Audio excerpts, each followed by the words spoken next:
শুধুমাত্র এই দোয়াটি একবার পড়েন, আল্লাহ তাআলা আপনার 90 বছরের গুনাহ মাফ করে দেবেন ইনশাআল্লাহ। আপনার 90 বছরের গুনাহ মাফ হয়ে যাবে যদি মাত্র এই দোয়াটি যদি একবার পড়তে পারেন। আপনার ভাগ্য খুলে যাবে, রিজিকে বরকত আসবে, মনের ন্যাক আশা পূরণ হবে, আল্লাহ আপনার সব দোয়া কবুল করে দিবেন। সুবহানাল্লাহি ওয়া বিহামদি।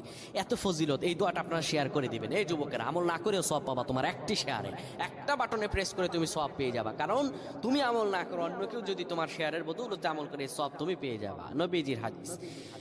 আমার ভাইয়েরা, আল্লাহর কাছে দোয়া করা, আল্লাহর কাছে দোয়া চাওয়া, এটি হলো মুমিনদের কাজ। আমার আল্লাহ বান্দাকে বলেন, বান্দারে উদউনি আস্তাজিব লাকুম, আমার কাছে চাও, আমার কাছে চাইলে আমি আল্লাহ তোমাকে দিয়ে দিব।